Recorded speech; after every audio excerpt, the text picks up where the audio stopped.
നമസ്കാരം. മലയാളി വാർത്തയിലേക്ക് സ്വാഗതം. സ്വർണം കട്ടവരാരപ്പ, സഖാക്കളാണേ അയ്യപ്പ. പിണറായി സർക്കാരിന്റെ കാലത്ത് നിയമസഭയിൽ കോൺഗ്രസുകാർ, UDFകാർ ഏറ്റവും കൂടുതൽ പാടിയ പാട്ട് ഇതാണ്. അന്നത്തെ ഭരണപക്ഷത്തെ അടിച്ചിരുത്താൻ അവരുടെ പ്രധാന ആയുധവും ഇത് തന്നെയായിരുന്നു.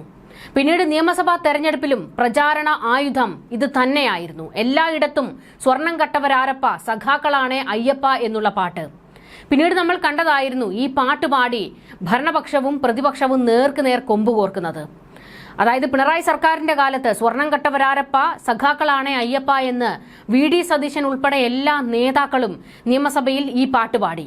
തിരിച്ച് ശിവൻകുട്ടി എഴുന്നേറ്റ് നിന്ന് സ്വർണം കട്ടവരാരപ്പ, കൊങ്ങികളാണേ അയ്യപ്പ എന്ന് തിരിച്ചു പാടുകയും ചെയ്തു.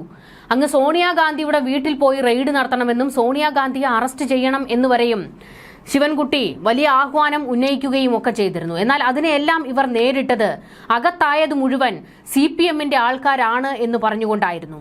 ഞങ്ങൾ അധികാരത്തിലെത്തിയാൽ ശബരിമല വിഷയത്തിൽ കൃത്യമായ ഇടപെടൽ നടത്തുമെന്നും ശക്തമായ അന്വേഷണത്തിന് മേൽനോട്ടം വഹിക്കും എന്നൊക്കെയായിരുന്നു വെച്ചലക്കിയത്. പക്ഷെ എന്താണ് ഇപ്പോൾ സംഭവിക്കുന്നത്? VD സതീശൻ ശബരിമല വിഷയത്തിൽ വാതോരാതെ സംസാരിച്ചിരുന്ന VD സതീശൻ ഇപ്പോൾ, അതായത് പ്രതിപക്ഷ നേതാവായിരുന്നപ്പോൾ വലിയ വാഗ്വാദങ്ങളൊക്കെ ആയിരുന്നു, വലിയ ഗീർവാണമടിയുമായിരുന്നു. പക്ഷേ ഭരണപക്ഷത്തെത്തിയപ്പോഴത്തേക്ക് ഇപ്പോൾ ശബരിമലയെക്കുറിച്ച് ഇവർക്കാർക്കും ഒരക്ഷരം പറയാനില്ല. ഭരണപക്ഷത്തുള്ളവർ ശബരിമല അങ്ങ് മറന്ന മട്ടാണ്. ശബരിമലയിൽ നിന്ന് കിണ്ടിയും മോന്തയും ഒന്നുമല്ല കാണാതെ പോയത്. അയ്യപ്പന്റെ സ്വർണമായി കണ്ടതെല്ലാം അടിച്ചുകൊണ്ട് പോയിട്ടുണ്ട്. അവിടെ ഇരിക്കുന്ന അയ്യപ്പൻ, അതായത് അവിടെ പ്രതിഷ്ഠയായിട്ട് ഇരിക്കുന്ന അയ്യപ്പൻ, അത് സ്വർണമാണോ എന്നുള്ളതാണ് ഇനി ഇവിടുത്തെ വിശ്വാസികളും കേരളത്തിലെ ജനങ്ങളും സംശയിക്കുന്നത്. മഞ്ഞയായി കണ്ടിട്ടുള്ളതെല്ലാം അടിച്ചുകൊണ്ട് പോയിട്ടുണ്ട്. അതൊക്കെ ആരുടെ കാലത്താണ് എന്നുള്ളത് കൃത്യമായി പുറത്തു വരേണ്ടതാണ്. കാരണം UDF LDF സർക്കാരുകളുടെ കാലത്തെ എല്ലാ ആരോപണങ്ങളും ശബരിമലയുമായി ബന്ധപ്പെട്ട് നടന്നിട്ടുള്ള പല തട്ടിപ്പിന്റെയും വെട്ടിപ്പിന്റെയും വിവരങ്ങളൊക്കെ പുറത്തു വന്ന് കഴിയുകയും ചെയ്തിട്ടുണ്ട്. ഇത് മാത്രമല്ല, പറഞ്ഞു വരുന്നത് ശബരിമല തെരഞ്ഞെടുപ്പ് പ്രചാരണ ആയുധമാക്കിയ UDF അധികാരം കിട്ടിക്കഴിഞ്ഞപ്പോൾ, ഭരണത്തിലേറിക്കഴിഞ്ഞപ്പോൾ എന്തുകൊണ്ട് ശബരിമലയെക്കുറിച്ച് ഒരക്ഷരം നിങ്ങൾ പ്രതികരിക്കുന്നില്ല? പ്രതികരിക്കാത്തതോ പോട്ടെ, ഇപ്പോൾ വലിയൊരു ചതിവാണ് അയ്യപ്പ ഭക്തരോട് കാണിച്ചിരിക്കുന്നത്. ഇതിനെക്കുറിച്ച് എന്താണ് ഈ സർക്കാരിന് പറയാനുള്ളത്? ഈ സർക്കാരിൽ നിന്ന് ഇതല്ല ഇവിടുത്തെ ജനങ്ങളും അയ്യപ്പ ഭക്തരും പ്രതീക്ഷിച്ചിരുന്നത്. പക്ഷേ സംഭവിച്ചത് നേർ വിപരീതമാണ്. കൊടിയ ചതിയാണ് ഈ സർക്കാർ ഇപ്പോൾ പുറത്തെടുത്തിരിക്കുന്നത്. അതായത് ശബരിമല സ്വർണ്ണ കവർച്ചാ കേസിൽ പ്രതിസ്ഥാനത്ത് നിൽക്കുന്ന കമ്പനിയുടെ വക്കീലിനെ ദേവസ്വം വകുപ്പിന്റെ പ്രത്യേക അഭിഭാഷകനാക്കിയ നടപടി വലിയ വിവാദങ്ങൾക്കാണ് ഇപ്പോൾ വഴിവെച്ചിരിക്കുന്നത്. ശബരിമല സ്വർണ്ണക്കൊള്ള കേസിലെ പ്രതിഭാഗം അഭിഭാഷകനായിരുന്ന അഡ്വക്കേറ്റ് KB പ്രദീപിനെ ഹൈക്കോടതിയിൽ സ്പെഷ്യൽ ഗവൺമെന്റ് പ്ലീഡറായി നിയമിച്ചതിലൂടെ UDF സർക്കാർ വൻ വിവാദ കുരുക്കിലേക്ക് വീണിരിക്കുന്നത്. വലിയ ദുരൂഹതകൾ പുകയുന്ന ഈ നിയമന ഉത്തരവ് പുറത്തിറങ്ങിയതോടെ ആഭ്യന്തര കലഹം ഇപ്പോൾ മൂർഗുകയാണ്. സർക്കാരിനുള്ളിലും വിമർശനങ്ങൾ കിടന്നു പുകയുന്നു. ഇതുകൂടാതെ ജനങ്ങളും സർക്കാരിന് നേരെ വിരൽ ചൂണ്ടുന്നു. അതായത് ശബരിമല സ്വർണ്ണക്കൊള്ള കേസിൽ പ്രതിസ്ഥാനത്ത് നിൽക്കുന്ന ഒരു കമ്പനിയുടെ അഭിഭാഷകനെ തന്നെ എന്തിന് പ്രധാന ചുമതലയിലേക്ക് കൊണ്ടിരുത്തി എന്നുള്ളതാണ് ഏറ്റവും പ്രധാനപ്പെട്ട ചോദ്യം. സ്വർണ്ണ കവർച്ചയിൽ ചില കോൺഗ്രസ് നേതാക്കളുടെ ബന്ധം ഇപ്പോഴും ദുരൂഹമായി തുടരുമ്പോഴാണ് കേസിൽ പ്രതിക്കൂട്ടിൽ നിൽക്കുന്ന സ്മാർട്ട് ക്രിയേഷൻസ് എന്ന വിവാദ കമ്പനിയുടെ വക്കീലിനെ തന്നെ ദേവസ്വം വകുപ്പിന്റെ സുപ്രധാന ചുമതല നൽകിയിരിക്കുന്നത്.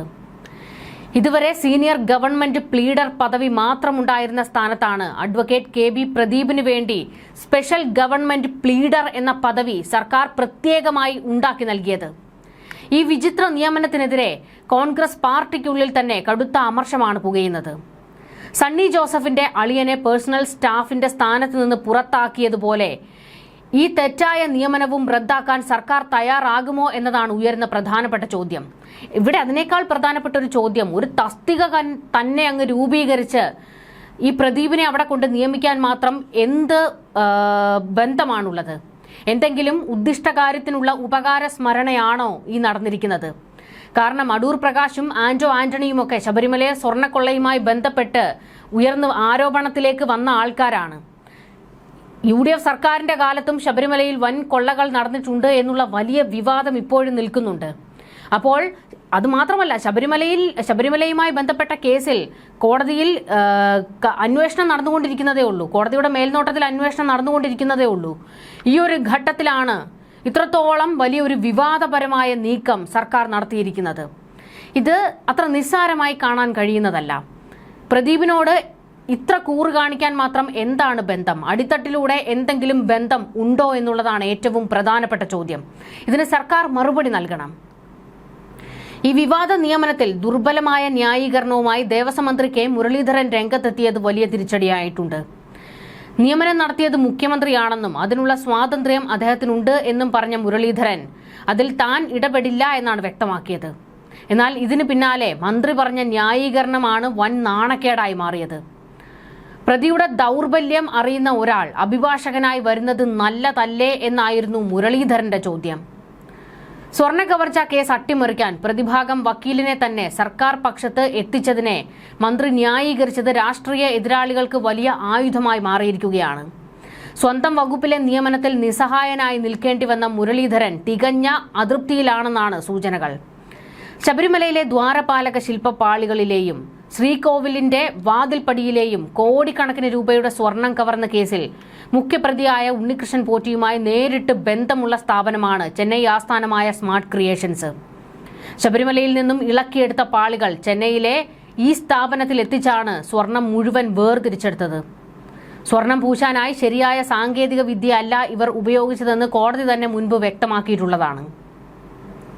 മാത്രമല്ല 2019 പാളിയിൽ നിന്നും സ്വർണം വേർതിരിക്കാനുള്ള യാതൊരു സാങ്കേതിക വിദ്യയും സ്മാർട്ട് ക്രിയേഷൻസിന് ഉണ്ടായിരുന്നതുമില്ല. ഇത് മാത്രമല്ല, മുൻപ് ഇവർ ശബരിമലയിലേക്ക് എത്തിയായിരുന്നു അറ്റകുറ്റപ്പണികളൊക്കെ നടത്തിയിരുന്നത്. എന്നാൽ അതും മറികടന്നുകൊണ്ട് ശബരിമലയിൽ നിന്ന് സ്വർണം ഇളക്കിയെടുത്ത് ചെന്നൈക്ക് കൊണ്ടുപോകുകയായിരുന്നു. പിന്നെ ഈ സ്വർണം പല വമ്പന്മാരുടെയും കോർപ്പറേറ്റ് മുതലാളിമാരുടെയും ഒക്കെ വീടുകളിൽ കൊണ്ടുപോയി പൂജിച്ച് ലക്ഷങ്ങളും കോടികളുമാണ് പോറ്റി തട്ടിയെടുത്തത്. അത് നമ്മൾ കണ്ടും കേട്ടും കഴിഞ്ഞ കാര്യമാണല്ലോ. ഇതുപോലെ വലിയൊരു തട്ടിപ്പ് നടത്തിയ കമ്പനിയുടെ അഭിഭാഷകനെയാണ് ഇപ്പോൾ UDF സർക്കാർ എടുത്തൊക്കത്ത് വെച്ചിരിക്കുന്നത്. ശബരിമലയിൽ നിന്ന് മോഷ്ടിച്ച സ്വർണം മറ്റു പല പ്രമുഖ ക്ഷേത്രങ്ങളിലും കൊടിമരം പൂശാനും നവീകരണ പ്രവർത്തനങ്ങളുമായി മറിച്ചുപയോഗിച്ചു എന്ന് smart creations CEO Pankaj Bhandari പ്രത്യേക അന്വേഷണ സംഘത്തിന് മൊഴി നൽകിയിട്ടുള്ളതാണ്. 2020 മുതൽ സ്മാർട്ട് ക്രിയേഷൻസ് സംസ്ഥാനത്ത് ഏറ്റെടുത്തിട്ടുള്ള എല്ലാ നിർമ്മാണ പ്രവർത്തനങ്ങളും നിലവിൽ പോലീസിന്റെ ശക്തമായ അന്വേഷണ പരിധിയിലാണ്. ഇത്രയും വലിയ ക്രിമിനൽ പശ്ചാത്തലമുള്ള ക്ഷേത്രക്കൊള്ളയ്ക്ക് കൂട്ടുനിന്ന ഒരു സ്ഥാപനത്തിന്റെ സ്വന്തം വക്കീലിനെയാണ് UDF സർക്കാർ ദേവസ്വം വകുപ്പിനെ സംരക്ഷിക്കാൻ ഏൽപ്പിച്ചിരിക്കുന്നത്. മുഖ്യമന്ത്രി നേരിട്ട് താൽപര്യമെടുത്ത് നടത്തിയ ഈ നിയമനം സ്വർണ്ണക്കൊള്ള കവർച്ചാ കേസിന്റെ അന്വേഷണം അട്ടിമറിക്കാനും സ്മാർട്ട് ക്രിയേഷൻസിനെ രക്ഷപ്പെടുത്താനുമുള്ള അണിയറ നീക്കങ്ങളുടെ ഭാഗമാണ് എന്ന ആക്ഷേപം ശക്തമാകുന്നു. സ്വന്തം മന്ത്രിസഭയിലെ ഈ വഴിവിട്ട നീക്കത്തിൽ ദേവസ്വം മന്ത്രി കെ മുരളീധരൻ പ്രതിരോധത്തിലായിരിക്കുകയാണ്. ഈ സ്മാർട്ട് ക്രിയേഷൻസുമായിട്ടൊക്കെ അതിന്റെ അഭിഭാഷകനെ തന്നെ തലപ്പത്ത് കൊണ്ടിരുത്താൻ മാത്രം എന്ത് ബന്ധമാണ്? ഇത് പ്രത്യേകം സതീശന്റെ താല്പര്യപ്രകാരമാണ് എന്ന് കെ മുരളീധരൻ തന്നെ പറയുമ്പോൾ എന്ത് ബന്ധമാണ് ഈ കമ്പനികളുമായിട്ടൊക്കെ VD സതീശൻ ഉള്ളത്? അല്ലെങ്കിൽ തന്നെ VD സതീശൻ സംഘപരിവാറിന്റെ ആളാണ് എന്നുള്ള വലിയൊരു ആരോപണമുണ്ട്.